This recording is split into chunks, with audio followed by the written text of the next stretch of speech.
Hello, welcome to Shifting Gears. This is our debut episode. I'm Dana S. Diaz, your host. And if you are ready to trade autopilot for alignment, you are in the right place. I am very, very excited to introduce our first guest on the show, who is Angel Dash.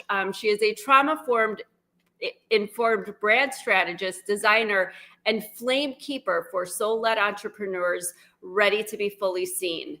Also a disabled veteran and creative visionary, she blends intuitive design, storytelling, and strategy to help healers and thought leaders build brands that heal, liberate, and lead.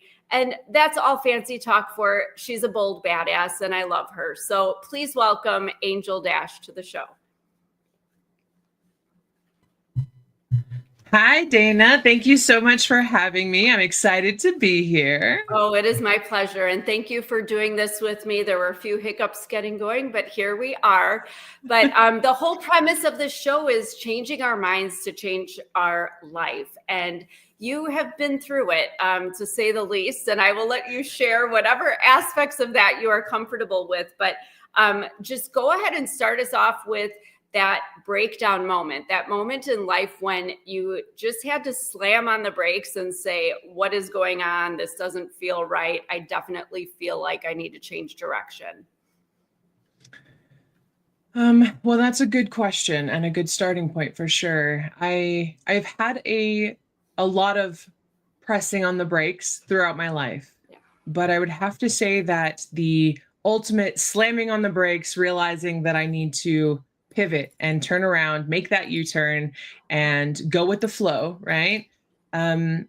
Was starting with my ex-husband. My ex-husband and I, we were hometown sweethearts. It was lovely at the time, but as we grew up to be adults, as we grew into life, as I had my experiences in the military, he followed into the military and had his own. We didn't go to therapy. We were just two kids trying to figure out life together. And, you know, we weren't compatible anymore. And it wasn't healthy for either one of us. Things got crazy, things got dangerous, and it wasn't good for either one of us. And so we decided to take our break and go separately. And at that point, that was like, okay, now what do I need to do? Now what should I do? And that started my entrepreneurial journey. And I've been a serial entrepreneur, as you can call it, for over a decade. I have had, I've owned 4 different businesses and scaled all 4 of them. And each one of them was in the creative realm, right? So I was a hairstylist for about 5 years. And then I moved into virtual assisting. And then my husband and I, we owned Rampage Room. And that was a place where people could come to break things to relieve stress. But one thing that I noticed that was kind of a pattern, right? With all of my businesses, I'm great at it. I can own a business. I can scale a business in the course of 6 months. I have no problem doing that. But what made me realize that I needed to do something that was good for my heart was when my best friend passed away. Mm-hmm. She is my platonic soulmate and sisters, at just soul sisters, if you will. And she and I, we only knew each other for about 4 years. And she was a beautiful badass herself, man. She was riding, I don't even know what they're called. I should probably do my research on it, but they were these giant ass vehicles that she would drive in the mines. She said that they were like 4 times the size of a bus. Wow. And she was driving these in the mines in Nevada. And like, I was like, there's no way. I would be like a bull in a china shop, just hitting all the walls. So good for you. That's great. But something happened where she ended up with an autoimmune disease. And in the span of, I want to say about 10 months, she went downhill so fast. Her upper body started to deteriorate. Her lower body started to solidify. So watching my soul sister go through this and not really have anybody to support her, it was heart-wrenching, and I'm getting a little teary-eyed. It's okay. With her, she ended up in the hospital in April of 2021, and I remember making a promise to her, and I'm like, you're not going to die in a hospital. It's not happening.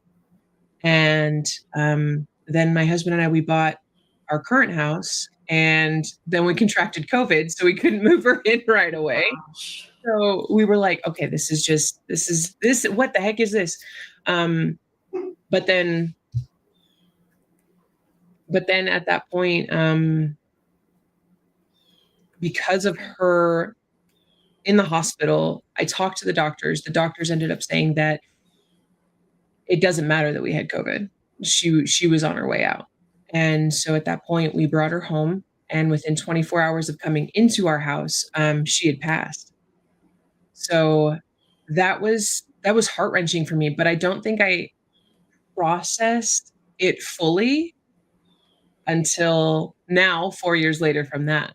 So here we are in 2025. At the end of 2024, I was starting to be like, what the hell am I doing with my life? What am I doing? Like, I want to help people. I want others to see their potential. I want people to understand that bold is beautiful, you know? And so I made a promise to myself, and I'm fairly certain she is my spirit guide, and I'm fairly certain she was like, hey, you need to be bold. And I'm like we have whole conversations when no one's around, and I'm just like, don't talk to me that way. Like, it's a whole thing. But at that point, falling down to the ground when she died, like that was probably the monumental start of the many different pieces that have now created who I am today. That's amazing. And I think so many people can relate to that, because I mean, unfortunately, we've all had to, deal with that grief of somebody passing, but there's that one person that their death, just them not being in this world, just crushes us. We don't know how to move forward, but it also makes us reflect on who we are, and like the realization that we don't have as much time as we assume we always have. So it really does take time to reflect on that. But I love that you took that and turned it into something purposeful, not just for you. It sounds like you did it for her as well. I did. She always used to tell me that I was beautiful. She would tell me, you're beautiful, like you should own it, like all of the girlfriend talk, the friend talk that just is like, oh, you're badass, you're beautiful, you got this, like the hype girl, right? Yeah. And I remember one of the things that happened when she had passed. I remember hearing, whatever you want to call it, spiritually, in my head, however you want to interpret this, but it's time to be bold. Yeah. It's time to show the world who you are. And at this point in time, like, if you don't know, I do walk with a cane. I walk with a cane from an injury that I sustained while I was in the military, and it has just gotten progressively worse. So I walk with a cane. Now, mind you, my cane is also wrapped in black snake print. So I love my snakes. And I have my little snakes right here and my little dangly bits. Love it.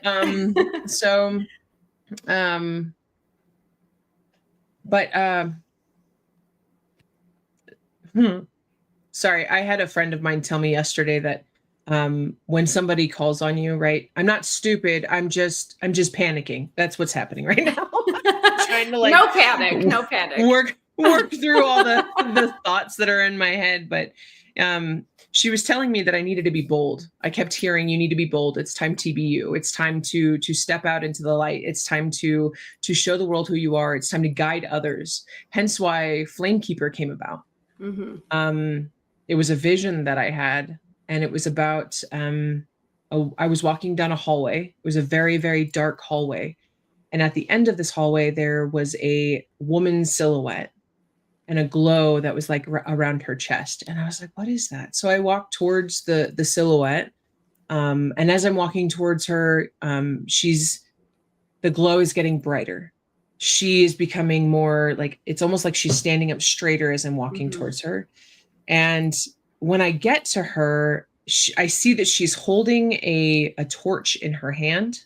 and she has a flame in her chest, and she lights the torch with her flame in her chest, and then she hands it to me. And when she hands it to me, it was almost like everything just became like speed of light, seeing everything all at once. And it was like, it's time to be bold. It's time to help others out of the darkness. And I do that through my business that I do now, my company that I work and I do. So that's just, I'm kind of all over the place, but I'm ADHD, so it happens. Well, you know what? There's layers to all of us. I think we're all over the place. Just some people present as being much more put together than where their heads are at. But now you talk about, I mean, the show is called Fear to Flamekeeper. So what was that fear that you were holding back those parts of yourself? What were you afraid of that you couldn't present as your authentic self? A lot of things. And I think that once I was able to, everything just came to the surface. So it started with, I didn't want to walk outside of my house with my cane. I didn't want to be perceived by others as, oh, well, you walk with a cane, you're weak. Because I learned this later going through therapy and doing my own healing journey. The thought that I had and the perception that I have of others judging me for having a cane, right? My thought is, oh, they're going to see me and they're going to think you're too young to have a cane. What's wrong with you? All these other things that are coming up. But the truth of the matter is, when I was younger, I only saw people who had canes and they were older. I didn't see somebody who was in their 30s walking with a cane as a kid. So that mindset shift, that perception that I had was from my child self, right? My younger version of me who had this ideology that, oh, well, because you walk with a cane, you must be weak. And I don't like to be perceived as weak. I am a badass and I don't like to be perceived as weak. So with that one, that started the whole avalanche of everything else. Right. Another catalyst that kind of started was the fact that I have two partners. I have two amazing, wonderful partners. And I was in the closet for 15 years. I was raised in a religious household. There was judgment around that. There was, you're going to hell if if you don't comply with our way of love. And it's like, okay, but your way of love is different than mine. Your views of the world are different than mine. So don't tell me how to love someone. Don't tell me how to perceive others through love. Let me figure that out for myself. And so now I have a wonderful husband. Him and I have been together for 10 years, and our wife joined our relationship 3 years ago. And we asked her this year to be our wife, and she said yes. So it's an amazing journey. But that has opened up so many things for me because I don't hide it. That's one of the things that I talk about, right? I'm all about bold. I'm all about being that guidance in the dark, but you have to live your truth. Whatever that truth is for you, like that's when things are going to just catapult and skyrocket for you. When you start living your truth, exactly who you are. And I am, and I'm happy about it.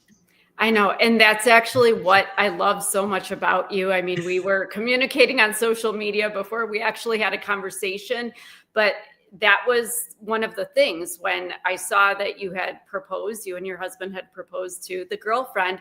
I thought, I love this because I don't care what people believe about how things should be. And I hate the word should, and everybody that knows me knows that, because there was so much shame that goes with that word should. But I thought, here's somebody who knows who she is, and she's just living her life. And honestly, who cares? If it doesn't affect you, why do you care? But people care so much that they judge and they shame and they ridicule anything that they don't understand.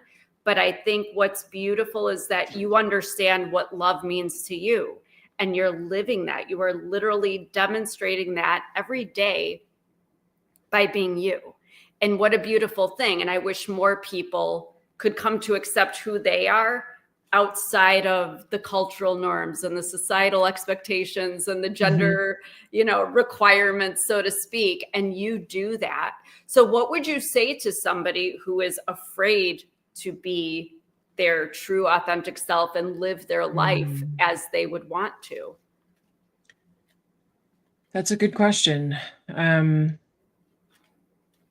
So many times I have had conversations like this with others, and I have shared a little bit more about my life, or I've shared a little bit less about my life, but I can tell you until I'm blue in the face, you have to live your truth.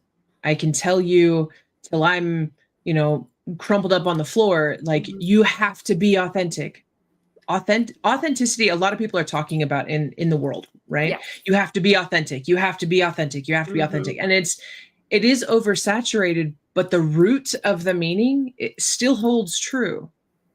In order to be authentic to yourself, you have to do the healing work. Yes. You have to look at where you came from, what issues you have internally, and how that can be mended, right? Because if you take the time to, I don't want to say go to therapy, because I'm a big preacher about therapy. I love therapy. Not always, but I do love therapy. However, it's not for everyone. Everyone has different ways of healing. And that's the other thing, is that I've gone through spiritual healing. I've gone through mental healing. I've gone through physical healing. All of those things I'm still doing to this day. So the biggest thing that I can tell the audience is that take a second to breathe with yourself. Close your eyes, take a second, and feel in your body where the tension is. Feel where the resistance is. Feel where you're having the setbacks, I have a little bit of a pain there, or I've got a little bit of a numbness tingling here, and then figure out what correlation that has to either your shadow work or yourself. And once you figure that out and you make that connection, then you can begin to heal it and work on it. Because life is too fucking short. It is. Absolutely. And I will preach that until that's the hill I will die on. Life is too short and you only have a limited amount of time. So if you're not living every day without any regrets, then you're going to struggle when the time comes for you to move on, and you're going to go, damn, I should have done that. Right? So don't do the shoulds, right? Do the things now.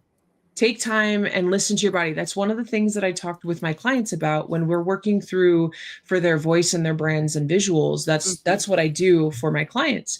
And we have a moment. One of the first sessions that we have is we sit down.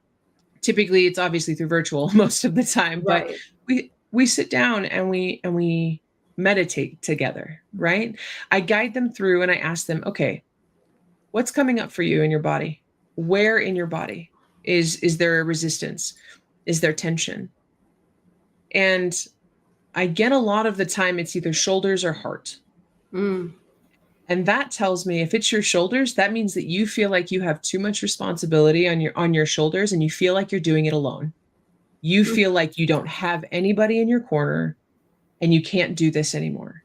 You're going to keep pushing, you're going to keep trying, and that's wonderful. But humankind, we are a community type of race. We have to do things together. Right. So take the time to breathe, to feel in your body where you're having the tension, and make an effort every day to do something that you're not going to regret. Do something that is outside of your comfort zone, and do something that is really who you are. I talk about burning the box with societal standards, because I literally am burning the box. Yes, you are. Literally am. So yeah, that's me. But that's amazing. And it is a good example of how I wish more people would live, because I think if people were generally happier with themselves, they would be happier in general with other people. I mean, I don't want to go into my soapbox lecture of, all the things wrong with the world, but one of them being judgment. But the other thing is, I think a lot of people are very unhappy, even if they don't realize it, they're very unhappy. And that spreads into every part of society because it spreads to your partners, your spouses, your children. You go to work and you spread your hatred and your jealousy and your regrets and all those negative feelings. The energy is out there. You're putting it out there with every word you speak, every thought you think. And people don't realize how contagious that is and how detrimental it is to everybody around you and society as a whole. But, we can't save the world, but I always say we can start with ourselves.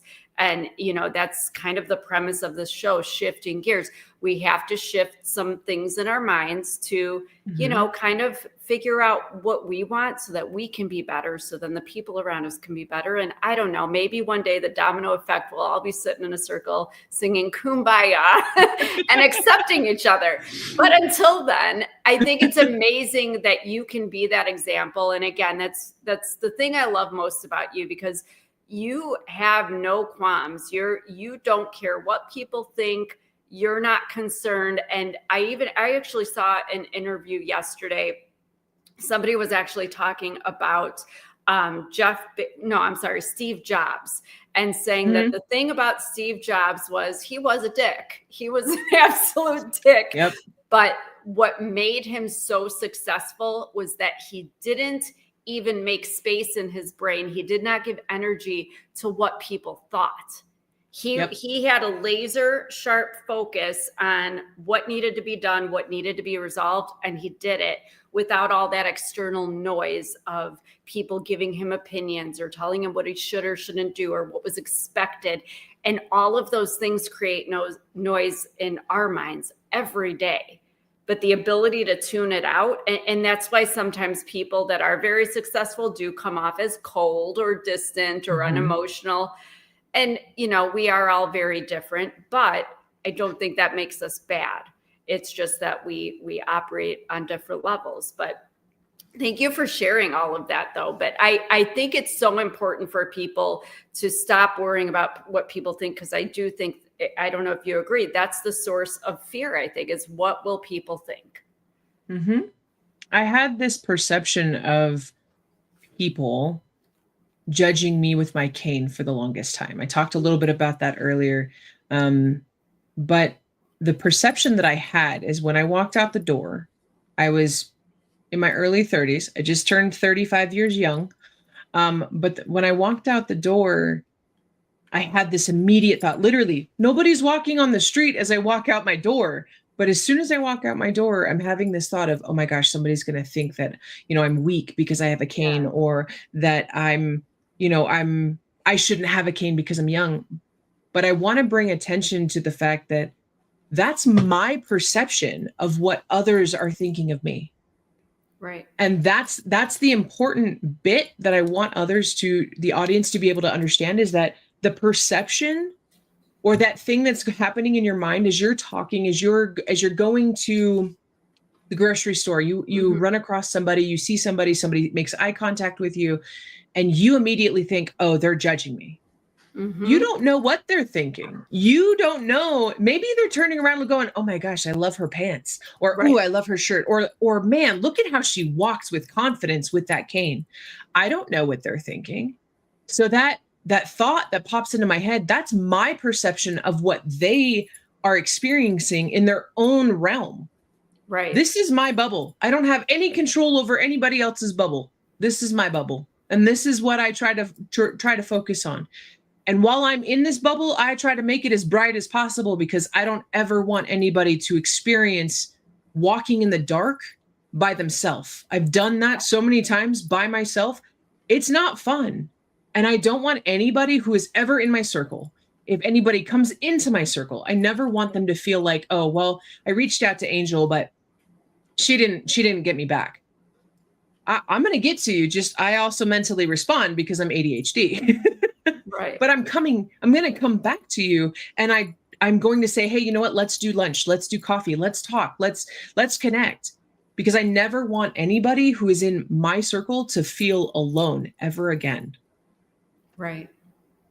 And that, it's such an important thing. People don't realize that, we tend to isolate after we have been judged or criticized or exiled, rejected, abandoned, all the good stuff. Been there, done that a million times over in my life. We tend to isolate, but connection is a basic human need. We're not supposed to be alone. Isolating does not help. It does not solve anything. It's not going to relieve you of your triggers. You need to learn to cope with it.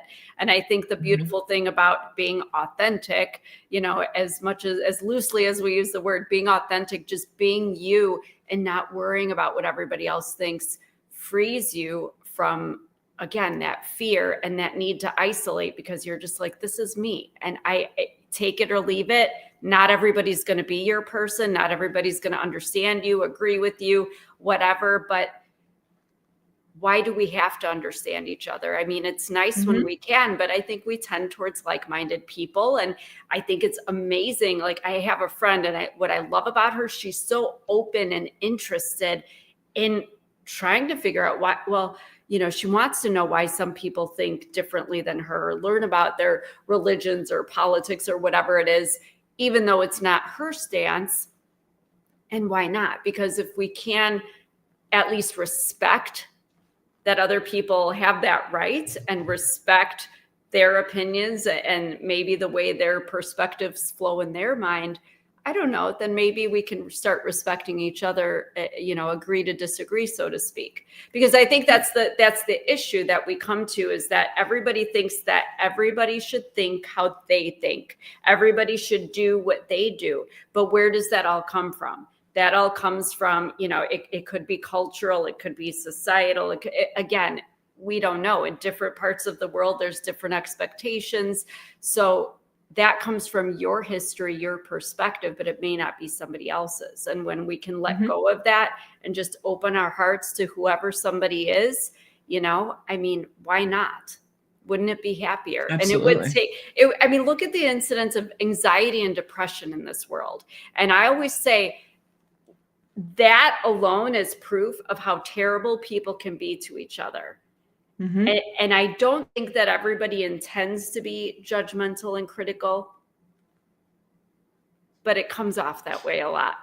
Yep, it does, unfortunately. It does. And you probably absolutely have experienced that, but I love that you can just shake it off. And, as I always say, I always told my son, stay in your lane, just do your thing. Don't worry about anybody else. Be aware. Absolutely. But stay in your lane. Just keep going forward.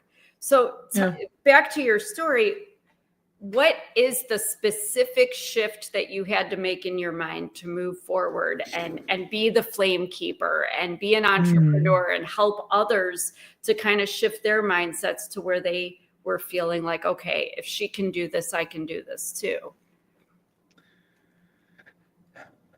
With the business that I have now, and it's Angel Dash Branding Co. With that one, I had gone on a journey with a client. And what I mean by that is, she's a shaman, and her and we went on a spiritual journey. She wanted to show me what she does for her clients. And she's like, hey, I think it might be great if you actually experience this so that you know how to properly embody it. Right. And now, because of that, now that's something that I literally will walk my clients through. Like, hey, pretend that I'm your client, walk me through that first process. What is that like? So that happened, and we went on this journey. And around this time, this was still when I was trying to figure out, and I wouldn't say who I was, but who I was. There was a soft, outer shell of who I was trying to be.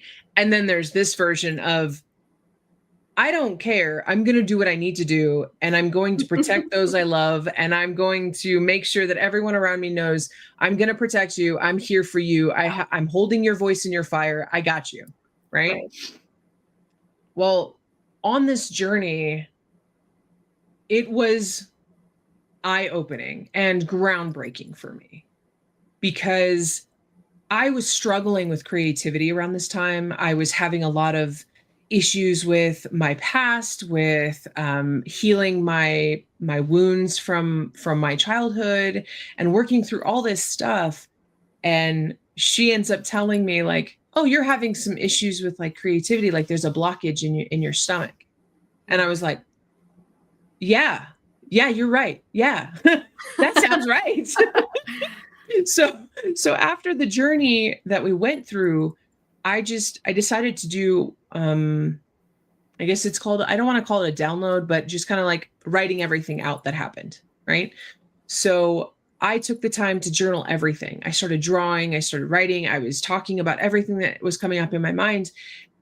And when I stepped away, because I felt like I was in a trance, right? Mm-hmm. And I came back, when I stepped away from it and I came back, my logo was in the middle of the paper. I had drawn, not drew, but well, I guess drew. I drew my logo on the paper, right? Yeah. And the cool thing that not a lot of people know is that the logo in the middle, so you have Angel Dash and then Branding Co. In the middle between Angel Dash, there is a staff, which is actually my cane. There is a snake that wraps around it, and then there's a skeleton, there's a skull on the side. And that represents for me, that wasn't just the darkness and the shedding. That also represents the rod of Asclepius, I think is how you say it. And that's the medical image that was used in Greek mythology, I believe. But that also correlated with the fact that I was a medic in the military. So literally I was in this trance. I had this whole thing about like, oh my God, what am I going to do with my life? How am I going to help people? I want to help people. I want to do these things. I want to be creative. I want all these things. And then I go into the trance after my journey and then draw everything down, and I step away and there's my logo. That's and amazing. As soon as I saw it, I cried. I broke down crying and I was like, this is it. This is what I'm supposed to do. And now every step that I have been taking along this road, it's been just building off of the one before. And as long as I'm doing it with love in my heart and kindness, because those are my two non-negotiables.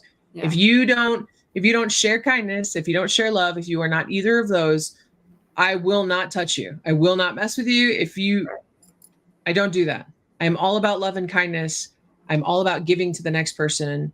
I'm all about helping others. If you are on the rod above, if you are on the step above and somebody's struggling below you, you need to pull them up. Yep. And I'm really big about that. And everything that I have done since drawing that logo, everything that I've done is do it scared. Right? Okay, I'm terrified of being on camera. I'm terrified of talking to people. I have every single time I got to do it scared. I got to make this, I got to apply. And so I just do the things because it builds relationships like you and I. It builds connections. Like I reached out to you and I was like, hey, I like your stuff. I think you're cool. Can we be friends? Can we get on a call? And it's blossomed into this wonderful friendship. Yeah. And I'm loving seeing everything that you're doing, and you are constantly growing. And I just want to continue to build you up because you are a friend. And I believe in your message, and I believe in what you're doing too. And so do it scared, man. Do it scared and realize that it's all going to be great. That is the best advice ever. And I love you too. Likewise on everything. But, I just recently had I actually had two moments in the last couple of weeks where I stopped and I was like, oh, I don't know about this. I shouldn't do it. I could, here's that should again, but it was the fear. And I had to remind myself, one of the times was getting up on a stage at the Chicago Women's Expo. I've spoken in front of people. I was a journalism major at DePaul. I mean, I've been doing public speaking, but that was a big stage to be on. And I was like, what am I thinking? Can I do this? I'm going to freak out. I'm going to mess up. But I'm like, there was a first time that Brene Brown took a stage, and Tony Robbins and, Aerosmith, whoever, like everybody steps on that stage at some point. And I'm like, this is just going to be my first really big one. But then I get better every time. And then I faced a situation this week where I was offered another stage. And I was like, ooh, I got to think about this, even though inside I was like, oh my gosh, I want this so bad. I want to do it. I want to do it. But I'm like, no, I got to think about it. And I was trying to talk myself out of it. And I felt that regret and all that stuff. I know, because my gut, and I'm the first person that always says to people, go with your gut. And I'm like, okay, I'm scared. It's going to be a little different, but why the hell not? Why not? Because what's the worst that can happen? I get up there, forget what I'm going to say, but I can talk, pull the string in the back. I will go for my 30 minutes. But I'm like, it's okay. I will make friends. I will make connections. You never know who you're going to meet. And it'll be just another one of those experiences that will help me practice and get better and do better the next time. But I think that's the thing people fear is, oh my gosh, it goes back to what will people think if I mess up? Well, what will people think? Most people can't get up at church and give a reading out of the Bible. Like, they can't get up in front of the class in 4th grade and read the lunch menu to everybody else. So if you can just get up and do that thing that you're scared to do, you're a step ahead of everybody else. I don't know the statistic. I'll pull it up for the next broadcast of the show, but I imagine it's a pretty high statistic of the percentage of people that are willing to step outside that comfort zone and take that leap. I mean, I've been ziplining multiple times, but I remember the first time I was I'm terrified of heights. And I thought, oh yeah, I'll go ziplining because this will cure everything. Well, it took me about 10, 15 minutes to get off that platform. But you know what? When we were in, I don't know, Punta Cana or Cabo somewhere last year, I was like flying off the 1,000-footers, over canyons and whatever, like nothing, praying Holy Marys and, crossing myself. But, it's an amazing, I can't even describe the feeling when you do that thing. And even if you didn't do it very well, because it was your first time, how can you be expected to? You did it. And it's like, I'm still alive. There's that meme that's like, are you okay? Did you die? Like, that's kind of the feeling. Like, just do it because you're going to feel so good. It's kind of like exercising. Like, who really wants to go for a run? I used to coach cross country. I hate running, but I felt really, really good after I was done running with the kids, the 5 miles or whatever. So I think it's just a matter of just getting yourself out there and kind of kicking yourself in the butt to say, you're going to be okay. You're going to be safe. But that's a lot of why people don't even live authentically. It's that feeling of safety, because we all have those people. And I would think if anyone wants to know who they really are authentically, think of those few people, or maybe you have 1 or 2, hopefully, that it doesn't matter what you say or do. It doesn't matter what you look like. You don't even think about any of that stuff when you're with those people. Like you can be as messy and as goofy and as whatever. You're just you. That's your authentic self. Why do we shield that from other people? Because we're scared of what they will think. And it's I terrible. absolutely agree with you. I absolutely agree with you. I know that I have experienced in my time. I am not a small woman. I am 6 foot tall, and I'm not small. When I talked about a bull in a china shop, that's how I feel walking in most stores. Oh no. But I will, to add to what you're saying, when you're doing the things scared, right? When you are trying to be authentic, find the people that are going to cheer you on. Yes. Find the people that will stand in your corner. Find the people that will, whenever I think of somebody doing something, I don't know why, but I think of a boxing ring, right? Somebody gets into a boxing ring because they're technically having a fight with themselves. They're having a fight with themselves about whether or not they should do the thing that is actually going to project them forward, either in their business or in life, right?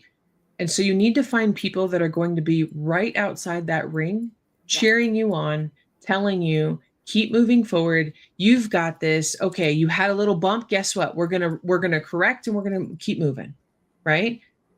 And also keep in mind that those people that are in your corner also need to respect that rest is not earned. Okay. You are allowed to rest. You are allowed to take the time to be like, okay, I need to collect my thoughts. I need to collect whatever it is that you need to take rest for. You're allowed to do that too. Yeah. So do it scared. Finding people that can be in your corner, and rest is a non-negotiable.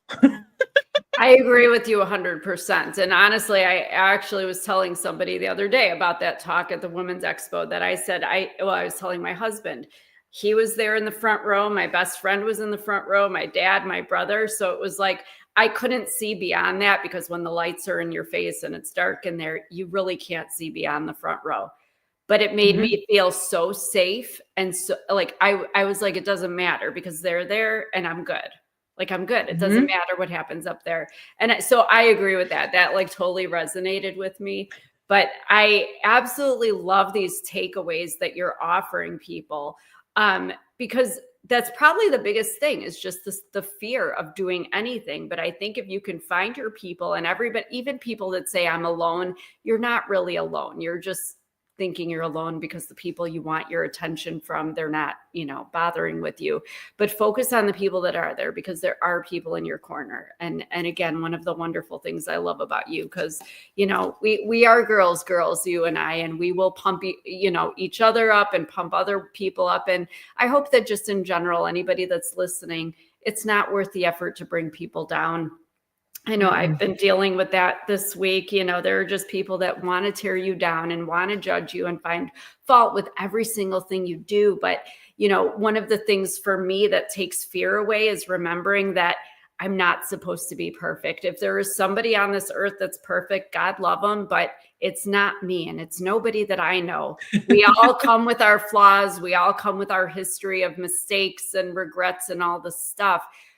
But if you're self-aware, or even trying to be, you grow from all that, you learn from all that, you approach situations differently, you try to be better. That's all you can do. But nobody is perfect. And when I kind of put that spin on things, I just go into it and say, okay, well, it is what it is. We did what we did. What are you going to do? Can't go back, but I can think about what I'm going to do going forward. But again, if somebody wants to judge you for something that you've done, if that is your fear, then I would question where they get off judging anybody else, because those are usually the people that have their own issues and, fears of their own. Probably the fear of being seen for who they truly are is usually my take on that. So I always have all these questions, but I don't know, we've just opened the door on so many things here, but we still have a few minutes. So tell me a little bit more about your snake obsession, because I think people would be curious. I mean, I hate to sound so gender stereotypical, but I don't know too many females that your picture on your website with the snake in your hand. And I'm not a snake person. I love that you are. But how did you become obsessed with snakes? So, funny enough, since we're talking about fear, I was afraid of them. Oh, interesting. I was afraid of snakes. I thought that they were one of those animals that you're cool to look at from way over there. Right? But stepping into the bold, right? Once my friend had passed, basically anything that I had ever said no to was now off the table. Now it was okay, now I gotta try to do this, and I gotta do this, and I gotta step into that. So I was talking to my wife one day, and I was like, I want to redo my brand photos, but I want them to be bold. The old branding photos that I had, it was me in a white shirt, and I was wearing blue jeans, and I had green hair, and I was kind of bold. I was kind of bold, right? But it wasn't me. Yeah. I was trying to be I'm the prim proper, and thank you for I was very much thank you for booking a call with me. Now I'm just oh man, you're awesome. I'm me, right? Right. So as I was talking to my wife about how do I make these bold? How do I do this? And she's like, well, do you remember that snake I used to have before I was with you? And I was like, yeah. And she goes, well, my friend still has her, and she's up the street. And I was like, oh. And she goes, yeah, do you want to meet her? And I was like, okay, sure. Well, everything happens for a reason, right? So I didn't meet Ginny until the day of the photo shoot. Oh my gosh. So the one picture where I have her standing like out away from me, that's my main photo. But when I tell you that she was probably the best snake I could have been introduced to first, because she was a snake. And obviously she was a snake, but when she curled around my jacket because it was cold when we were doing these pictures. And so she comes into like the lapel of my blazer, and then she starts like slithering down my arm. And I was like, okay, what do I do?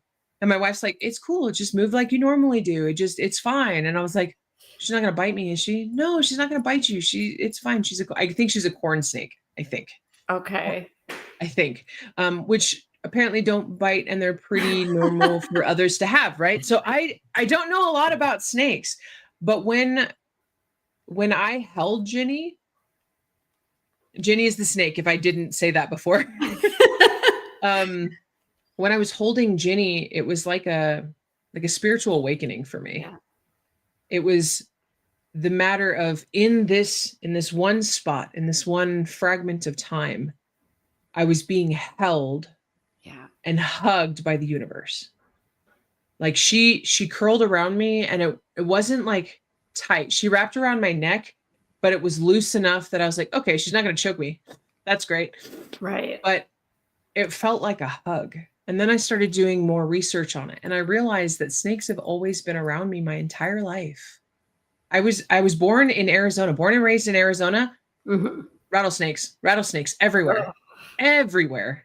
So that was my first interaction with snakes, was being rattled at and then having to put a bucket over it real quick so it doesn't go for me, right?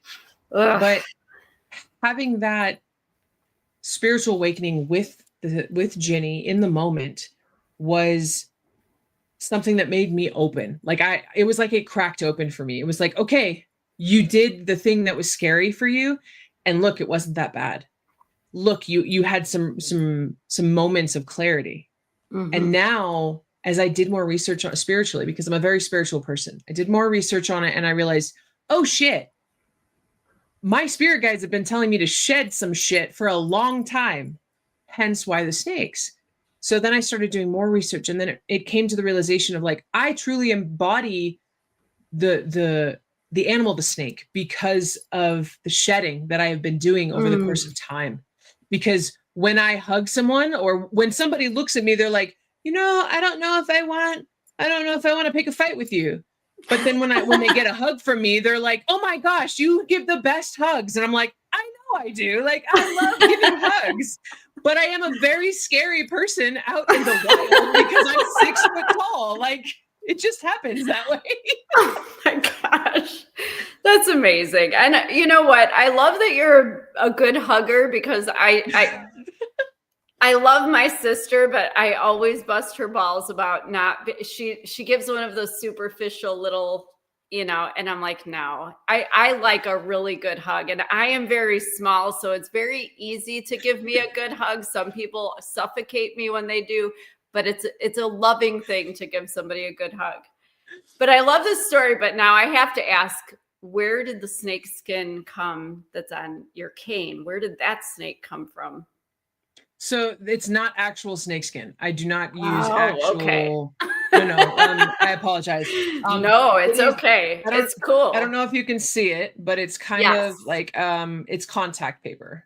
Okay, well, good. I thought there was some issue. I thought you took anger out on a snake in your rage room or something. I do not harm animals. Let me just make sure everybody understands. I don't harm animals. No. I was just joking. I just thought there was a specific, I didn't know if there was a certain snake or that you cherish it and it was now helping you walk, but okay, it's contact paper. I love that. It's just the cane that I covered with contact paper. I do call my cane my staff of power, though, instead of it just being a cane or a walking aid. Ever since my spiritual awakening, it is now my staff of power. So if I'm ever feeling anxious, I actually hold my cane a little bit tighter. So now, instead of being afraid of it, now it has become my grounding. I love and that. My source of power. So it's amazing. That is amazing. I love that. So we're going to have to wrap this up, but where can people find you, and what can you offer somebody that would be interested in coming to you for services? Well, we are in the middle of some big shifts right now. We're transferring over everything to one platform that houses everything that I need. So right now things are a little scattered, but you can always connect with me on Instagram. My DMs are always open. You can connect with me on Facebook. I love talking to people. I'm not above just because I have a nice little blue check mark next to my name doesn't mean that I am this like, I am too high for all of that. No, I'm all about people, and I'm all about connection. So feel free to email or send me a message on Facebook, Instagram, and mostly on Instagram at Angel-Branding Co. So amazing. And what kind of services you do? Branding, obviously. So you work with what kind of people would come to you? So I like to call them the soul-led visionaries or the disruptors. Okay. If you're meant to disrupt things that are out of the norm, right? Those are my people. Those are the people that I get along with really well. I also get along really well with the soul-led leaders and visionaries because we have a purpose that we are trying to accomplish. We're trying to help others and grow.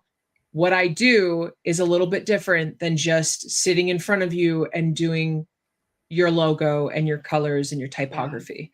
I help you decipher what's holding you back, why it's holding you back, why you're not getting the momentum that you're getting, all because of your nervous system and your body. And then from there, we take that, because it's trauma informed, using my bold method, and then we catapult you into all of the success that you want to have, right? But that's all a matter of your mind. That's a matter of you taking the steps and you listening. So if you want to work with me, I would absolutely love it. And I look forward to connecting with everyone.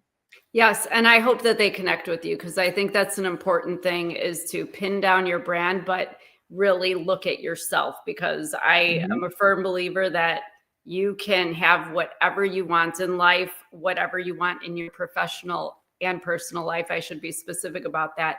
I always say you just have to decide what you want and then go actually do it. And you're that person that's going to help them actually do it, but they have to actually do it. So thank you so much for being with us today. And thank you for everybody who has been here, tuned in. I will be back in 2 weeks to take this discussion about fear and how it impacts our lives a little bit further. But transformation isn't just a talk here, it's a conscious shift into the best and happiest version of you. So until next time, enjoy the open road. And if today's episode inspired you, be sure to like, share, follow, and don't miss what's coming up in 2 weeks. Make sure to follow Angel, follow me on Instagram, and we'll see you next time. Thanks for tuning into Shifting Gears, where transformation isn't just talk, it's a conscious shift into the best and happiest version of you. Until next time, enjoy the open road. And if today's episode inspired you, be sure to like, share, and follow so you never miss what's coming next.